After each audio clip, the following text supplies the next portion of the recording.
welcome back to the regular season of Major League Baseball. That game kind of sucked, but there's a lot more to be played. My name The is All-Star break was much better. What right? did I say? Yeah, the All-Star break was much What did better. I say? We were losing a lot less games when Jesse was in Seattle. He's not wrong. I'm not happy wrong. to go back. It is entirely too hot here. I Trust have me. no problem with I'm that. going to go back with him. Welcome in to the PHNX D-backs podcast. My name is Derek Montilla. As you know, your mayor of the city of Phoenix. This guy next to me, Mr. Electric Shawn DePaz, down there, returning from Seattle, the one and only Thunderstick Jesse Friedman. Jesse, we are glad to have you back. We have we needed you to kind of get things in line around here. We got pretty sloppy. As you saw, I'm sure, but we weren't the only ones that got sloppy. The Diamondbacks were also very sloppy defensively tonight. Well, I was going to say, so one of the comments said they wanted to hear my no trade list. We should do that sometime. Our MLB no trade list, like teams that we wouldn't want to get traded to. This will start a war between me and you, Shawn. I think that'd be fun deadline content at some point. I mean, we're starting with Milwaukee, right? Milwaukee is a consensus no trade clause for all of us. No, Why do you hate Milwaui so I don't know. much? I like really to anything attack against Milwaukee. I don't know. That just I'm seems not- so I've heard irrational it's and nice in the summer. hateful. It seems nice, yeah. It seems like a nice place to live in the summer, particularly. Yeah. Look, I try to individually pick fights with almost every major city in the United States, one at a time. Orlando, don't think I forgot Oh about no, you. fuck that. Yeah, Yeah, no, Tampa Bay. That's definitely at the top of the list. Yeah, no, I don't care if they're winning. I'm not going to Florida. Period. Well, maybe Yeah. Miami. If I'm a millionaire in Miami, that's not the worst thing. But If their stadium's actually in Miami, then maybe I'll consider it. that's fair. That's fair. The Diamondbacks were actually in Toronto, and they were playing the Blue Jays today, if you want to call it that. Things didn't look terrible early on. Ryan Nelson actually had himself a fairly good outing, which I think that was probably my biggest concern coming into this game was how Ryan Nelson is going to fare against this potent Blue Jays offense. And yeah, that offense was potent, but it wasn't. Ryan Nelson wasn't the one that really allowed them to score a bunch. He did give up quite a few hits in 5 2/3 innings. Gave up 9 hits, two runs, 1 earned run, no walks, and 3 strikeouts. So Ryan Nelson was not terrible today. He is not the reason the Arizona Diamondbacks lost this game, but yeah, you could start pointing the fingers once he left the game at the bullpen once again, not being able to give the Diamondbacks a chance to win. And honestly, the offense really just failed to capitalize on base runners and any kind of scoring situation they had. It was immediately diffused by either some sort of base running error or by just a lack of being able to get that big hit. Yeah, I mean, we could spend probably 20 minutes just talking about all the mistakes the Diamondbacks made in this game. I don't want to do that. I mean, we could though, but can that's I the do reason like why they lost. Can I do a brief rundown of Yeah, them, let's or do we talk just about- we don't? 'cause We're there's just in denial about what happened. There's Yeah, a lot it of was them. about I mean, it's literally a pile of mistakes. So Jesse, please I'll start do a picking quick them out. rundown. So top of the first inning, Geraldo Perdomo walks to start the game. Right, Diamondbacks get a runner on base, and then Corbin Carroll singles. Perdomo tries to go to third. He gets gunned down by Kevin Kiermaier. Blue Jays do have a really good defensive outfield. I guess those things happen, but obviously And he not slipped coming around second. Yeah, not an ideal outcome there for Perdomo. Corbin Carroll gets to second, however, on the play, and then on the very next pitch, Corbin Carroll gets picked off trying to get third base, which was scored as a caught stealing. So Diamondbacks could have had first and second, 1 out in that inning, and instead the inning was just over. It was just dead at that point. We go ahead to the bottom of the second inning. Ketel Marte makes a fielding error on an infield grounder by one Dalton Varsho. That leads to an unearned run. That was the inning that it was bases loaded, nobody out for the Toronto Blue Jays. It looks like things were maybe going to get pretty ugly for Ryan Nelson early on, and he actually pitched his way out of it, did a pretty darn good job in that inning, and wouldn't have given up any more runs had it not been for that error by Ketel Marte. And then we skip ahead to the top of the fifth. Evan Longoria leads off with a single, but is gunned down at second by one Dalton Varsho. By a long shot. Yeah, it Still was has all the tools. miles. It was not even, not as even soon as remotely Dalton Varsho close. picked up the ball, I said he's out, and he was out by even more than I thought he would be out. I can confirm that happened because we had no Yeah. idea based on the terrible camera work that was going on in Oh my Toronto, where guys were at times or where runners even were. But it was funny because, yes, Shawn, without even knowing that he had tried to advance on that, knew he was going to be out because Before he knew I saw he was the throw, going to. anything, it was just like, what are we doing here? I knew there was no way Longo had that in him. They were wildly aggressive on the base path, but at the wrong time. Yeah, exactly. Because there was other times when they probably should have been, and they weren't. And they didn't. Absolutely I sent forget guys. what inning it was, but they had Gabby come into third. That and was the same. It was That Alec was the same McCarthy inning. double, right? Yeah, where Alec McCarthy probably would have had a triple, and they said it was 2 outs, but they should have sent Gabby. Who is this Alec McCarthy that we're talking about? Alec Thomas. Alec Thomas had a double. Yeah, right. Look, he started drinking early, and that's honestly probably I was reading Benjamin's comment, so I saw McCarthy after I said Alec. Fair enough. I mean, Gabby Moreno at first with 2 outs, Alec Thomas doubles. And then in that moment, the D-backs opted not to send Gabby Moreno around third. I think it would have been close. I mean, George Springer has a good arm. I don't think he obviously would have been safe for anything. And I'm sure the earlier mistakes probably impact their decisions, right? You start second guessing yourself when you do something like send Perdomo there early on. And we talked about it just the other day, but part of this team's DNA is being aggressive on the base path. So like you almost would rather see them continue that like they did with Longo and still continue to stick to that rather than starting to all of a sudden hold guys up. Like you said, the Gabby Moreno play would have been close. I think in the end, like the first inning stuff, some of these mistakes, yes, they could have changed the dynamic of the game. But when you end up seeing that this was a 7-2 loss, there were probably a couple of runs in here, but still not enough for this team to have won it. Defensively, though, Ketel Marte cost this team. And it was probably, as you said, Jesse, while we were watching it, one of the worst Marte games defensively we've seen this entire season. Yeah, I mean, the narrative for a few months now has been that Ketel looks much improved at second base, right? He's not the disaster that he was last year.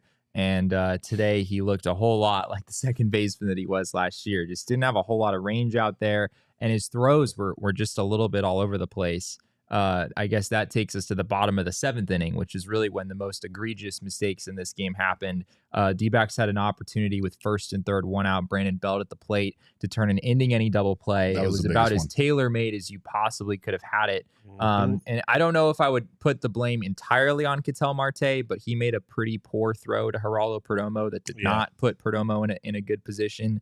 And so that squandered that opportunity. The inning continued instead of being over. Before you knew it, it was 6-2 Blue Jays. Austin Adams really struggled in that inning. Yes. And then later in the inning, the Diamondbacks almost got out of it again, but Ketel Marte made another throwing error to Christian Walker, and then the Blue Jays scored another run and went up 7-2. So, yeah, I mean, on one hand, it's like, the Blue Jays had 15 or 16 hits or whatever it was, and the D-backs just got outplayed in every way.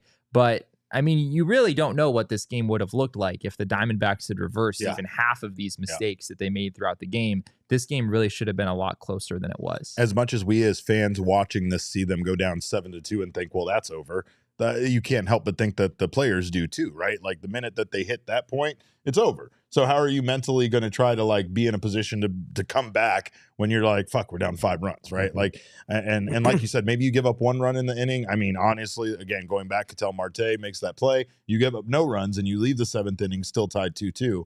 There's a lot of things you could nitpick about this team tonight, but they made a lot of mistakes, and those mistakes led to this loss. And it was more than that because obviously the offense, we talked about them kind of having some, mistakes there on the base path, but this team cannot, obviously, no team can play this way and win games, but this team specifically cannot play anywhere close to this and expect to win games. These unearned mistakes, if you will, these unforced mistakes are things that like really just pile up and not what we are used to seeing them when they're actually winning baseball games. They play relatively error-free baseball, and that's not something that could be said about tonight. But Gabriel Moreno still had himself quite the game in his return. So we are giving Gabby our king snake for this game. He was 2 for 4 with a home run and the RBI. And of course, he also reminded the Toronto Blue Jays fans and the organization, you do not run on Gabby Moreno, which I still don't understand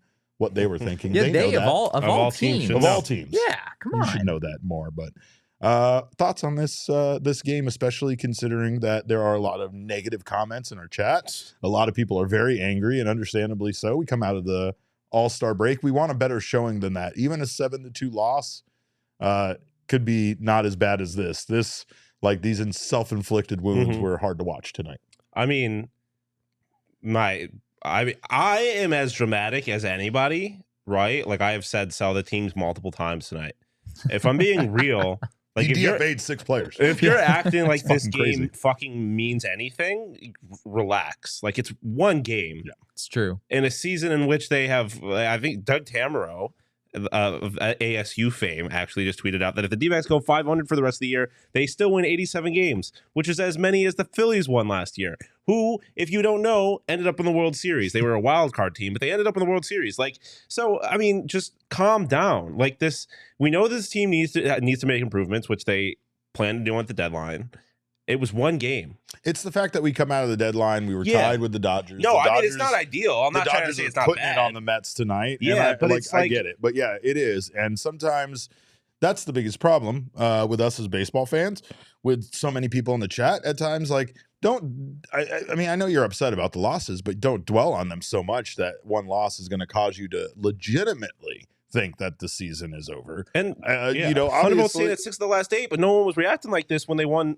They lost the last game. Like, it comes down to it comes down to essentially the Dodgers actually just passing us in the standings. I feel like, which was always going to happen, dog. They were always going to win this division. They're a better team than the Arizona Diamondbacks. They were at the beginning of the season. They are now. They have been all year. And we knew that. And one of the big reasons why they were not very good there for a moment, for a period of time, was due to injuries and losses and things like that. And then they did what the Dodgers do. They started calling up young guys. Those guys are already becoming studs themselves, and they're getting back some of their ace arms. And Julio Urias was just fucking dealing tonight. Yeah, he had 6 innings, no runs, 1 hit, I believe, tonight for the Dodgers, which is not good news for the Diamondbacks if they get Urias going.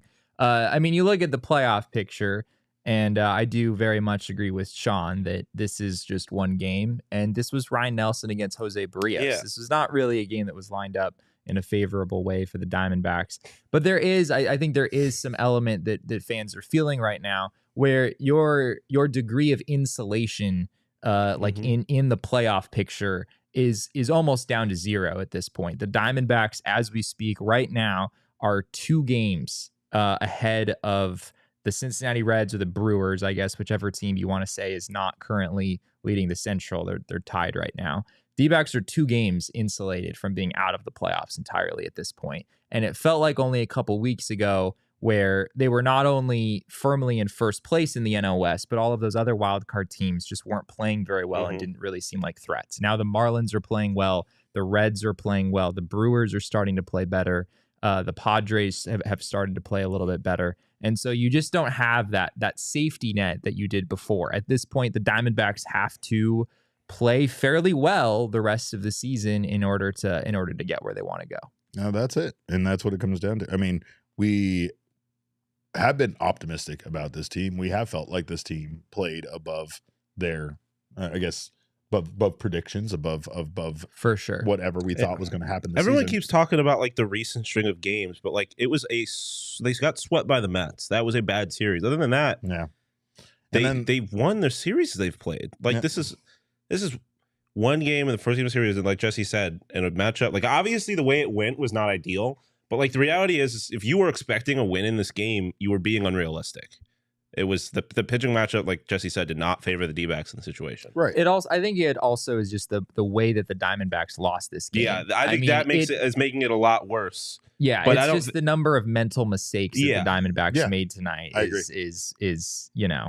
They had a chance to win it. Even with us sitting here talking about a 7-2 loss, they absolutely had a chance to win it. And the mistakes for me are more concerning in the fact that, like we were talking about, they weren't aggressive. Like if you make a bunch of mistakes and you're being aggressive, like I can live with that because that's how this team plays baseball. But if you're not going to be aggressive and then also make mistakes, then it's like, what are we doing here? Now, here's something we've been very honest about this entire time is we've felt like no matter how well this team has played, when they have faced the tests, and when we say tests, we mean the better teams in baseball, like the Toronto Blue Jays, like the New York Mets, who have been at least were playing better when the Diamondbacks ran into them, like the Braves, like other teams. They haven't really passed those tests, right? And we've seen them, we've seen them put up a good fight. We've seen them win a series or two against some of the best teams in baseball. We just haven't seen them consistently be able to beat those teams. We have said that at this point, to consider this team to be a championship contender, they really do need to do something at the trade deadline, which we are going to talk about here shortly. But the players we're going to talk about today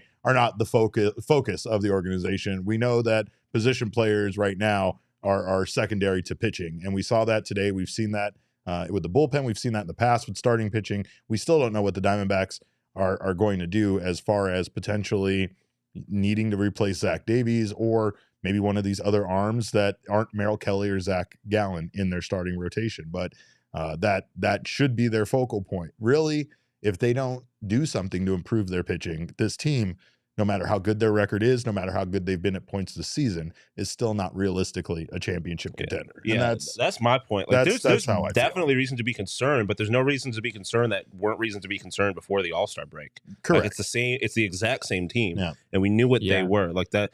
If they start making these kinds of mental mistakes every single game, well, then we're having a different conversation because something clearly changed over the break. But otherwise, like it's a one-off. They've had games at this point in the season that you kind of have to just throw away. But the reason we talk about the mistakes, though, is because the mistakes tonight, we want to say, again, you guys want us to post the meme. Goddamn bullpen, right? It's the bullpen's fault. The bullpen was not good, and I'm not going to act like they were. But at the same time, the defense behind the bullpen was terrible. Yeah. And that was really the reason why they ended up in that position, not necessarily just because the bullpen was bad. But I will say the bullpen just fell apart, especially after that double play, because I think that they were just disheartened by not getting out of that inning. You were so close to having that inning end tied, and you don't, and then that's when mentally, even if you don't realize it, you're kind of giving up because of what happened, right? So I don't know. I think that again, Ryan Nelson was not the reason why we lost this game tonight, and Ryan Nelson has still shown that he can be at least a serviceable starting pitcher for this team at the back end of the rotation. But the Diamondbacks cannot go into a postseason with 3 serviceable guys at the back end of the rotation and 2 good guys, right? Nicholas making a good point.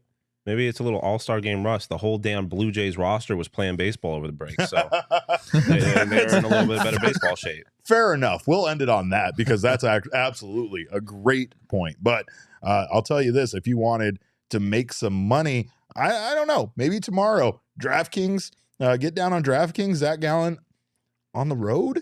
I don't know. Maybe not great. He needs to start figuring it out. That's something that we need to see. So hopefully Zach Gallen can get right on the road. But again, one of those bets you can make on DraftKings. New customers can download the DraftKings Sportsbook app and use code PHNX. Bet just $5 to score $150 in bonus bets instantly. That's code PHNX only at DraftKings Sportsbook.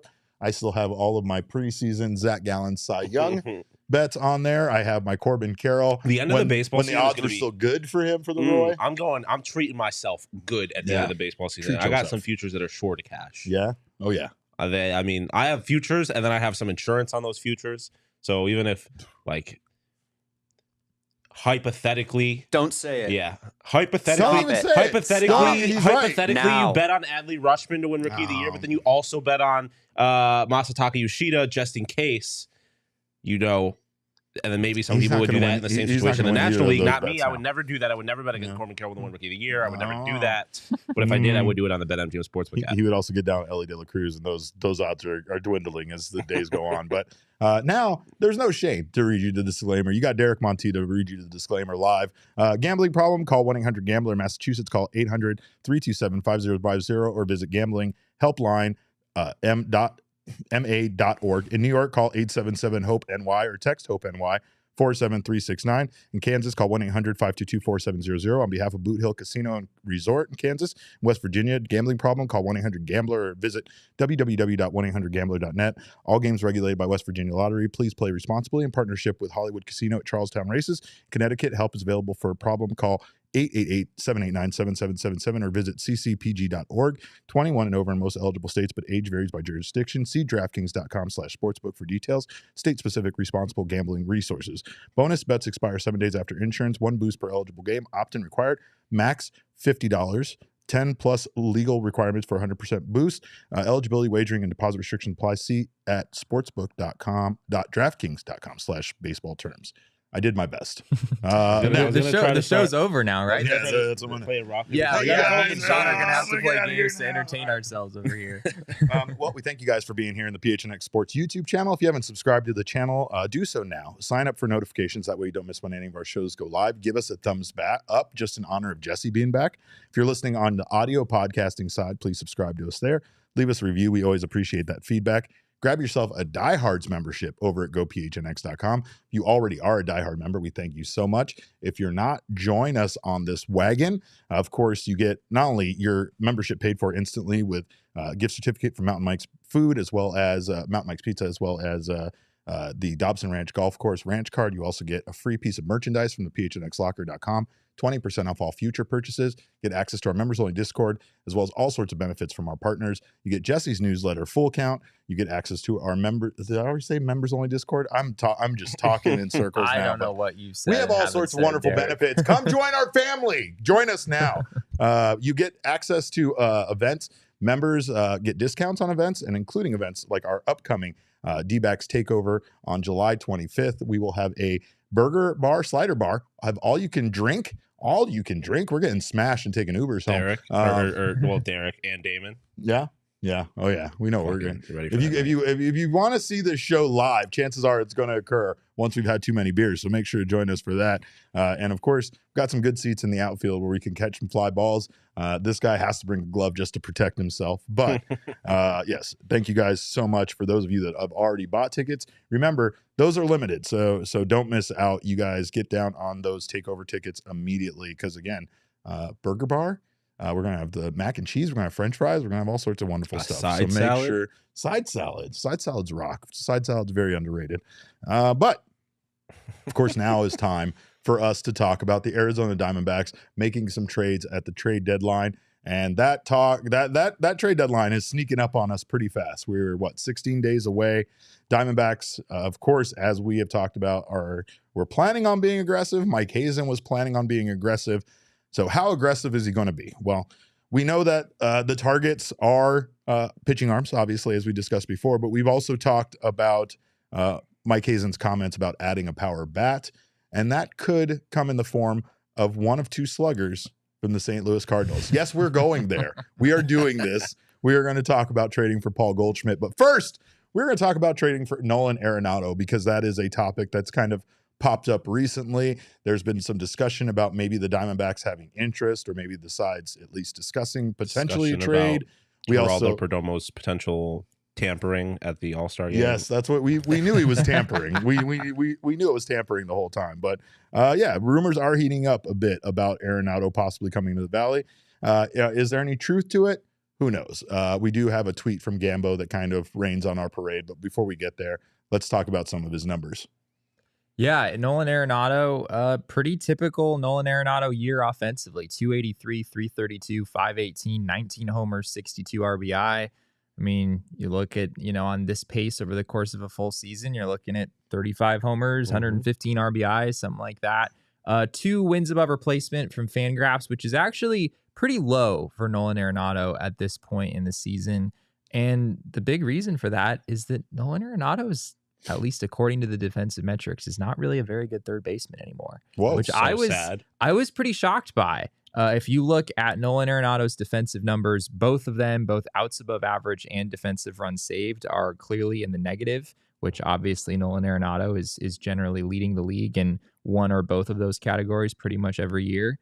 But yeah, I mean, at this point in the season, if we go to his fielding metrics, if I can find them, here they are. He is at -4 defensive runs saved and -3 outs above average. So he has been a below average third baseman, but as you can see with those offensive numbers, he's still been pretty much himself offensively. But he's got no 850 OPS, and that's all we care about, Jesse. Let's take a look at some of those pros and cons about trading for Nolan Arenado. Obviously, we know the offense is still there, as we just discussed, and especially for a young Arizona Diamondbacks team, he brings veteran experience. However, he's Longo that plays every day. I was going to say the Diamondbacks, we already have veteran experience at home. But he's Longo that gets to play every day. That is true. That is true. But as Jesse pointed out, those poor defensive metrics, those definitely make it hard to think of him as a possible target.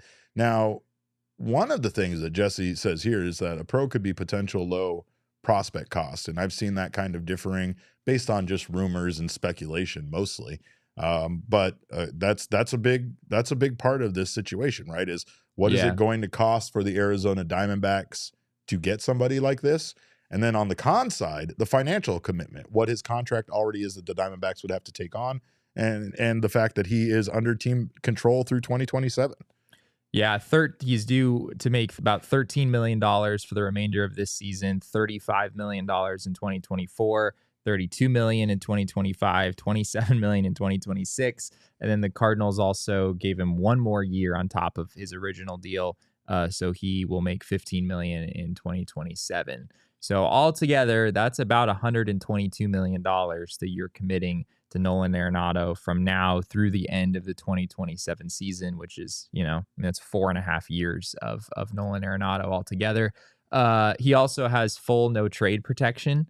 So let's just say this probably isn't going to happen with all of these obstacles. And frankly, the fact that Nolan at least does not appear to be the same defender at third base that he has been in the past, that really zaps his value significantly. Because that's the Diamondbacks been a have huge part. that in a way, right? They have the offensive production at times from their third baseman. It's not a matter of Emmanuel Rivera not being able to hit or Evan Longoria not hitting. Like you said, his slugging percentage is it's great. It's a matter of what kind of all-around player could they bring in to really fit with the core of this team and be the future third baseman for years to come. Like if he was a young guy, if he played great defense, then I feel like that is potentially worth the amount that you're going to have to give up.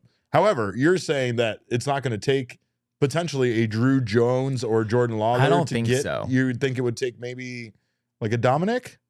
Yeah, I mean, maybe if they like Brandon Fott, if they like one of the Dominics, they could have their choice of the Dominics. Whatever Dominic you want. I don't think that, at least realistically, I mean, maybe if the D-backs made this phone call, the Cardinals would ask for Drew Jones, and that's where the price would be, and they wouldn't accept anything less. That's what I would ask from the Diamondbacks, no matter what. That's where we start. There would be no reason to do that. In fact, if you just kind of do the math here, if you compare what Nolan Arenado is slated to make over the next 4 seasons and his projected production over that time frame, now that he has not been the same defender that he's been in the past, he's kind of a negative asset. I think Nolan Arenado moving forward is making more money than he's probably worth. And that's the only reason why the Cardinals would feasibly want to part ways with him, especially if they are potentially deciding to rebuild and focus around maybe a younger player like Jordan Walker or something of that sort, right? Or I mean, that kind of core. I don't mean like Jordan Walker particularly, but like a younger core, much like the Diamondbacks kind of have to focus around. You're not wrong. You want to talk about bad defenders? Jordan Walker's defensive metrics are an absolute. Yeah. I've never seen a player who is like a well above average hitter, and yet like according to wins above replacement is just like a terrible like below replacement level player. That's basically what Jordan Walker has been so far. That's what Damon did to him. He was so easy to defeat. It's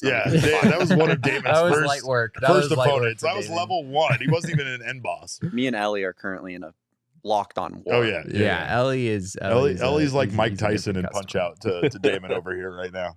He's looking like a tough opponent. Now, of course, this is all speculation. We have plenty of reasons to think that this trade would not happen, and we are leaning definitely in that direction. We don't even think that that's really a good trade for the Arizona Diamondbacks, but it is a trade that's come up recently, of course. The Trade Reaper already killed this one. Let's take a look at Gambo's tweet. He said, getting a few asked on if D-backs are interested in Nolan Arenado from some report. Answer is no. Doesn't make sense. D-backs focused on pitching and possible right-handed outfield bat. Third base, not an area they're looking at. I can see that. Report. I don't believe that they're not looking at third base, but I do believe that it's definitely not with their weaknesses right now. I believe it's not a high priority. But if they could get a power hitting right-handed bat at third base that could play defense. I mean, it's also capture a unicorn while they were at it. I'll tell you this right now: if the deadline comes and goes and they have acquired a third baseman and no arms, I will be very upset. If the deadline comes and goes and they've acquired arms and no third baseman, I will not care. There you go. Actually, I'll be very happy. So, like the third base would be cool, and Nolan Arenado was a cool name. But that's not in my mind, you either need to get guys that are going to be positive assets for a handful of years, or you are not going to be tied into for a long time, unless you think that you're going to win the World Series this year, and in which case, whatever happens after that doesn't matter. Like you've won your World Series, but it just seems like a mistake if they were to go that route. Jacob Nevin is screaming out Lane Thomas in the chat. He's on my Diamond Dynasty team. He's not very good. But that's probably because Your I'm not. fault. It's Derek, probably not Derek because I'm not very judges good. trade assets. I Based on his Diamond absolutely Dynasty trade them all team. based on my players in the Diamond Dynasty league. But He was playing Techno Ball. It's like Bo Jackson sucks. Bo Jackson is the worst. I will say I'm a little surprised by Gambo's report. The D-backs aren't even looking at third baseman. where Elise said that too in the chat. I agree. I wouldn't think that would be a priority for them. Like clearly, the starting pitching and bullpen help would be at the top of the list. And yeah, I think a right-handed hitting outfield bat probably makes a little bit more sense given their roster construction than a right-handed hitting third baseman. But also, like I don't want to overstate how good Longoria and Rivera have been. Frankly, Emmanuel Rivera, for as good as his batting average has been through most of the season, man's hitting pretty much all singles. There just hasn't really been any pop there. And he's a decent defender at third base, but he's not providing a ton of value on that side of the ball. And then Evan Longoria's numbers are pretty good, but he's getting the platoon advantage so often. He's facing so many lefties. If you were to play Evan Longoria every day, like the D-backs would play a Nolan Arenado type, Evan Longoria wouldn't have a 550 slugging percentage or whatever it is now. He's heavily benefiting from the platoon advantage there. So yeah, I'm a little surprised the D-backs wouldn't at least kick the tires on a third baseman, even if it's not their top priority. Well, somebody I would be more surprised if they kicked the tires on would be a first baseman, because even though Christian Walker looks like a cop over there with that goddamn mustache he's grown, he's still very good defensively, and he's been pretty good offensively this year. But let's talk about potentially bringing back home our boy Paulie G.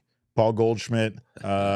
Sure, it's a dream. Maybe some of you don't even want it now at this point. And I understand, because Paul Goldschmidt being traded for just to come back here and potentially just play DH isn't the greatest use of the Diamondbacks farm system and trading those guys out. But let's take a look at his stats this year, because honestly, again, this is kind of like the Arenado thing. It's not to say that he's not good offensively, but is it worth it to make a trade for someone like Paul Goldschmidt?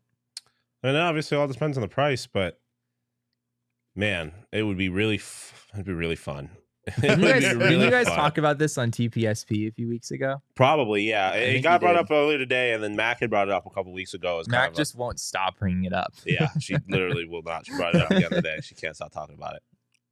Benjamin Hunley wants to bring back Max Scherzer. That's enough. If you want, we'll go get JD Martinez. We'll work that one into these trade deadline talks too. But honestly, we were supposed to get these out of the way before Jesse came back. Obviously, we know Paul Goldschmidt is not being traded for to bring back to the Diamondbacks. But what would it look like, and what would be some good reasons to bring him back? Obviously, here looking at his offense, he did definitely bring a lot to this team.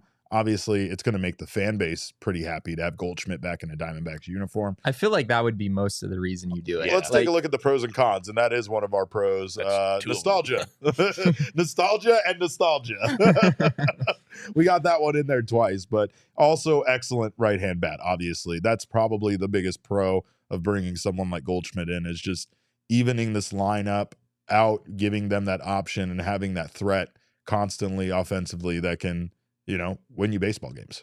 Goldie also has full no trade protection, so that's still a bit of an obstacle. Although, he seemed to enjoy his time in Arizona. You figure of all teams where he might consider waiving that, the Diamondbacks may be one of them. For sure. But yeah, the money is not as big of an issue with Goldie as it is with Arenado. It's about $7.5 million the rest of this year, about $22 million that he's due next year. So those numbers are, I think, a little bit more reasonable. If the Cardinals ate a portion of that, I think the Diamondbacks would maybe be willing to take on a contract of that size. But it really all comes down to positional fit. Like when you have Christian Walker on your team, who probably should have been an all-star, it is a little weird to go trade for one of the best first basemen in the National League. It's like, yes, that would improve this team, but you'd probably be better served using those assets elsewhere. Cogs asks, what's he getting paid this next year and a half? Roughly $29.5 million. Yeah, $7.5 million left this year, $22 million next year. And then, I mean, again, it's kind of more for the fun of it, I feel like. And it would be fun. I mean, could you imagine how crazy fans would go if the Diamondbacks did that? As far as this season is concerned, it would be a positive contribution. Even if he is just DHing, it would be a pretty damn good DH. Yeah. So, well, and I mean, we've talked about in the past that we are a little bit sad of missing out on JD Martinez, considering what he's doing for the Dodgers, right? Just and I mean, Yeah. it seemed like they got him for relatively cheap compared to, or that it was a deal the Diamondbacks could have gotten. But obviously, position players are going to be something the Diamondbacks look at. But as we go forward, our focus will be on the starting pitching options for the Diamondbacks, those targets, as well as some relief targets. And I feel like if you're a D-backs fan, that is really your primary focus. Like Shawn said, we're going to be more upset if the trade deadline comes and goes and they got a third baseman and no pitching help, rather than if they get a pitcher and no third baseman. So keep it locked right here. We will keep breaking down all of the potential trade candidates for this team. And we will be diving into that next week full force, because the trade deadline is just around the corner. Speaking of just around the corner, Circle K is most likely just around the corner from you. Make sure to check out your local Circle K for the best coffee, beer, and snack selection and premium gas. Let me tell you, the Circle K branded potato chips, they just go hard. And when I say they go hard, I mean, I can't really finish a bag, because even though they're for individuals, they pack so much into those bags that I have to share them with all. You know how defeating it feels to share a snack with other people because you can't finish it? Yeah, Circle K. They got you hooked up with all of their snacks. Make sure to not sleep on the Circle K branded snacks.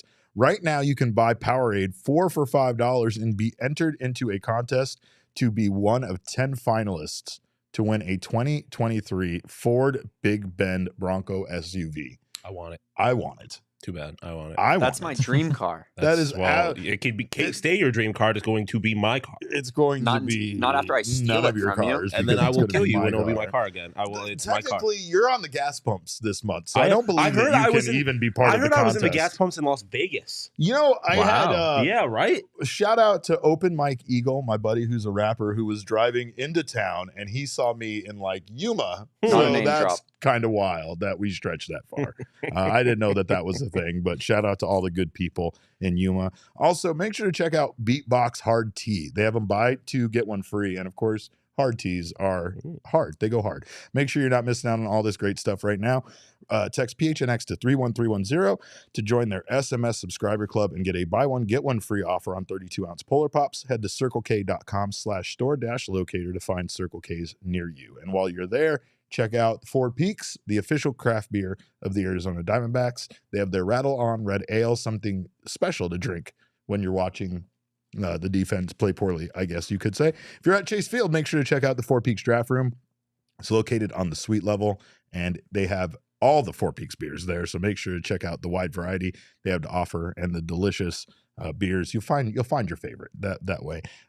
Try them out. That's another thing people don't do often enough. Try the beers. Ask the bartender if you can try one. That way you know what you're getting before you buy a full glass. Speaking of full glasses, teachers can fill their glass up every Tuesday through July at the 8th Street Pub. Bring a valid teacher ID and receive $4 pints of Kilt Lifter, Wow, Hazy, and Hop Knot. And again, thank you to all the teachers out there for what you do.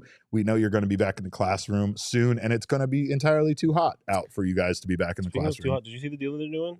What? It's anytime it's over 140 degrees at the 8th Street Pub, they give pints for $4. Oh my God. So every day. Yeah, every single day for the last 14 days. It's been well over 110. That's dangerous. And $2, you can get a fireball shot with it. Wow. What are we? Let's go right now. Today's over 104 today. Let's go. Check out a Four Peaks Brewer, Four Peaks Pub to find more information like this and to keep up with the latest at Arizona's hometown brewery. Must be 21 or older to drink Four Peaks. Please drink responsibly. We had some fun news for the Arizona Diamondbacks minor league system. There were a lot of promotions recently. A lot of guys getting called up from the Hillsboro Hops a couple which did to the some things today. Amarillo Sod Poodles. And yeah, Ivan Melendez in his first game with the Sod Poodles dingered, because that's all that the Hispanic Titanic does. He hit 270, 352, 593 with 18 home runs, 43 RBI, and a pretty, what would you say, Jesse? A pretty high Not a good strikeout rate. Strikeout rate at 33.6%. A very high strikeout rate. Yeah, I think that's what's. I mean, the numbers that Ivan has put up in the minors this season. I mean, that slash sign that you just read out. That's pretty exciting stuff. But a 33.6% strikeout rate is extremely high. Yeah. And so I think that's that's kept evaluators and scouts and whatnot from, I think, really jumping on the Ivan Melendez bandwagon. There's going to be some skepticism surrounding him until he gets that number down. So maybe he'll be able to do it in Amarillo. He's off to a good start today. We got a lot of Amarillo news. We have Yu-Min Lin, a guy that throws more pitches than we even know exist. In 13 games this year for the Hillsborough Hops, he had a 3.43 ERA and a 1.14 WHIP, 32.1% strikeout rate, 9.3% walk rate. Very, very good strikeout rate. Walk rate, pretty much league average. He's been really good. Yu-Min Lin's been really good. His name comes up a lot, and a lot of people are very impressed by him. Yeah. I wouldn't be surprised if the Diamondbacks in their trade negotiations over the next couple weeks, if Yu-Min Lin is a guy that a lot of teams are interested in. And I don't think the D-backs are going to want to make that move, because I think he's one of the few pitching prospects in this organization where I think there's some potential for him to not just be like a number 5. You feel something special about him, right? Yeah, like, he's got a really good changeup. He's got a really good changeup, and his fastball has not really come around from a velocity standpoint. He's a pretty small kid, but anytime you have a lefty with like a 60 grade changeup on the 20 to 80 scale, there's quite a bit of track record there.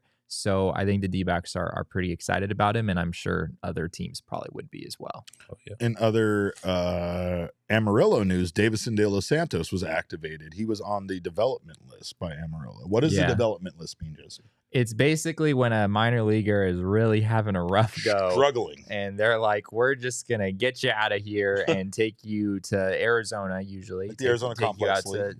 Take you out to Salt River Fields and just kind of work on stuff, basically pull you out of playing games every day and just try to, rebuild whatever needs to be rebuilt or whatnot.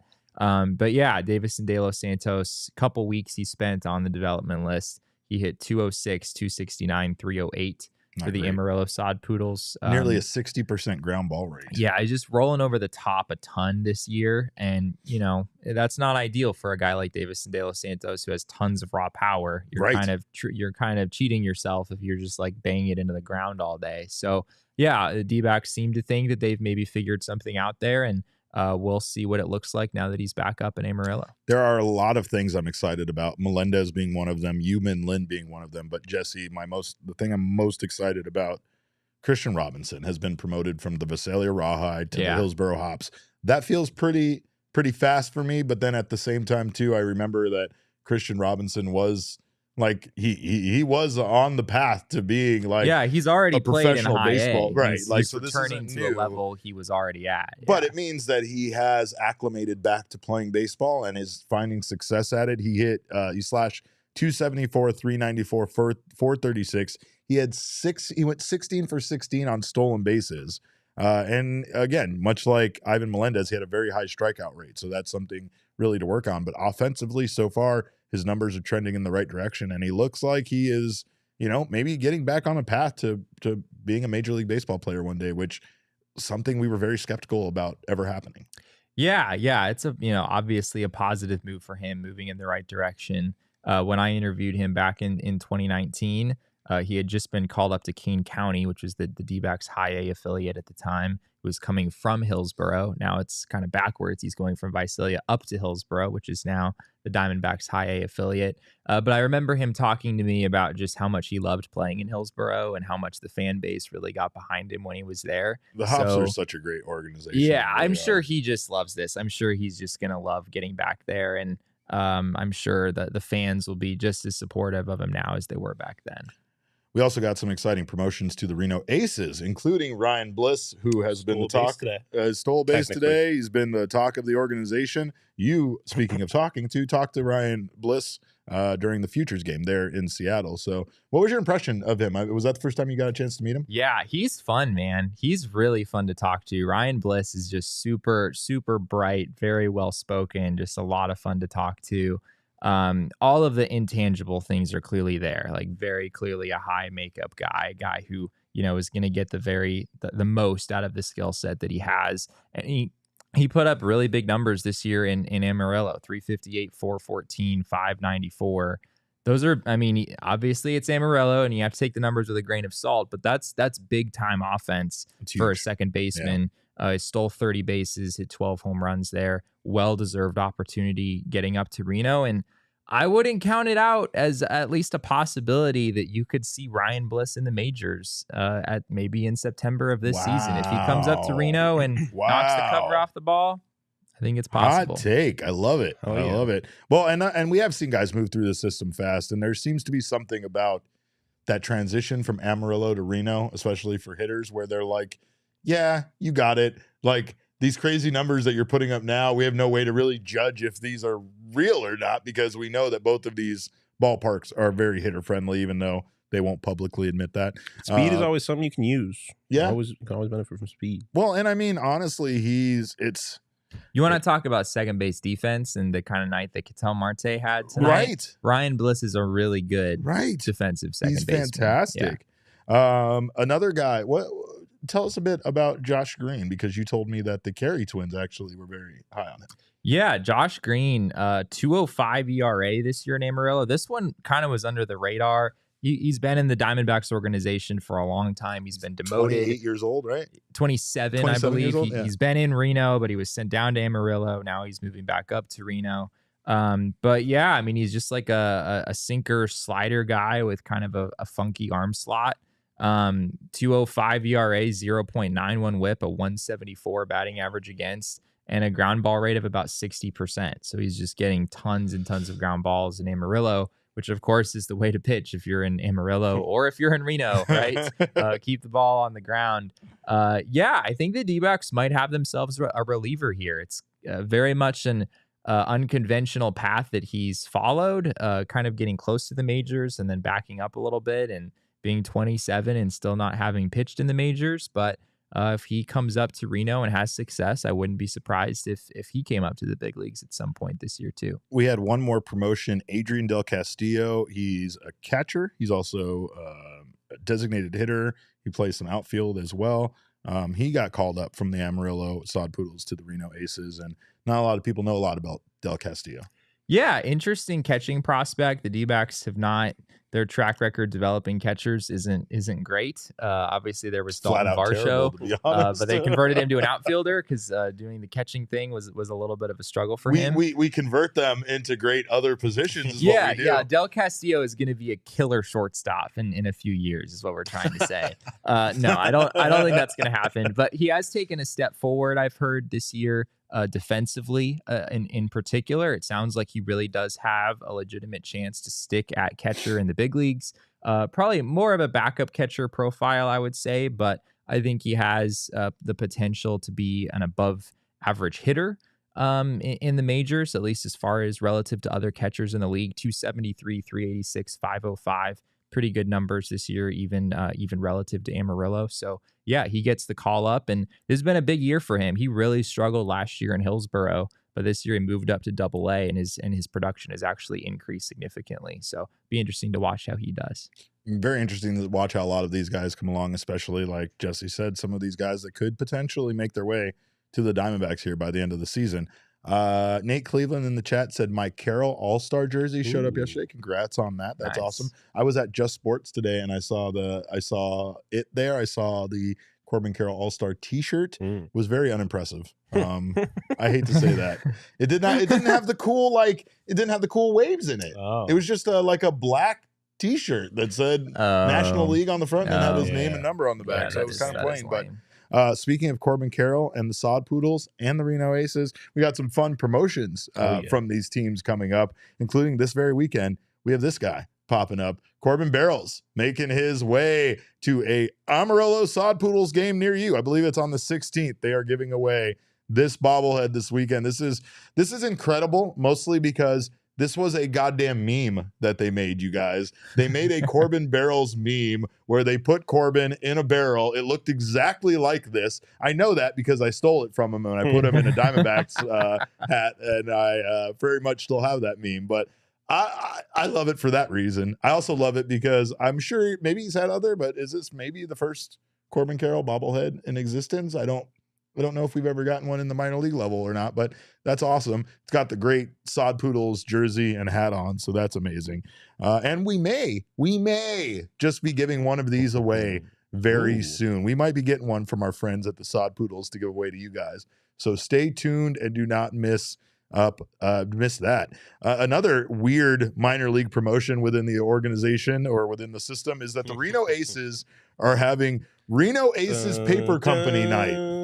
I don't know if can you sing it without us getting DMCA'd. I don't know, but just sing it badly. But it's going to feature jerseys based on The Office, as well as an appearance by Kate Flannery, who plays Meredith in The Office. I would have gone with somebody else. amazing. That is so dope. I would go. Like, I love The Office. That I would do be awesome. too. She's going to be signing autographs and taking That's so dope. pictures I would with totally go take a people. picture with Like her. they have, I don't know, they have a logo created that's literally like a Dunder Mifflin box of paper, but it just says the Reno Aces, paper That's company on it. It's fantastic. I love minor league That's baseball, Saturday, man. September 2nd. The only thing I have to ask is, when are we getting our Reno 911 promotion? This guy's never even seen Reno 911. I'm going to bring the DVD set. I said DVD set. We're going to watch it. But We are in a 21st century media company. Reno we do not have a DVD player Reno anywhere in this 911, office. Amongst it all still the technology exists. we I have. promise you. They I still do genuinely- specials. Don't think we have any way to play a DVD in this office. We Does, don't. We don't because our PlayStation Oh, that's doesn't right. have- Yeah, we do have the old PlayStation. we have the old We have a PlayStation because our PlayStation 2 and a Xbox PlayStation 3. Our Yeah. Xbox does not have a drive, so That's there's right, no I way to forgot play that they were there. discs on that. But yeah, we'll figure out a way. Anyway, Reno 911 night, you guys in Reno, it writes itself. I mean, we can have Dangle just new boot goofing. There's all sorts of things we can have happen. But anyway, shout out to all of the wonderful minor league promotions that they have going on because that's incredible. And we were talking, we weren't on air, but we were talking about the motorboaters. Oh, right? yeah. Motorboaters put out a shirt for like youngins that says future motorboater, and people were not happy about that. So I can only imagine how they would feel once they saw the Calf Fries logo. So I don't know, but Can we pull up the Corbin Barrels bobblehead one more time? yes, please, let's do that. I'm really so the barrel is fantastic. Are you, Yeah. I think I know where you're going with the this. general look is amazing.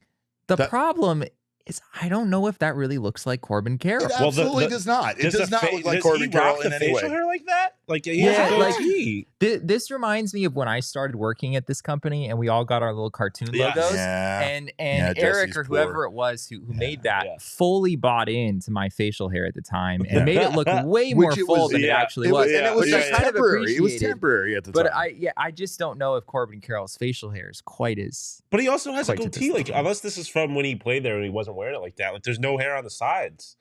Like, it's not a full goatee yeah. like he has right now.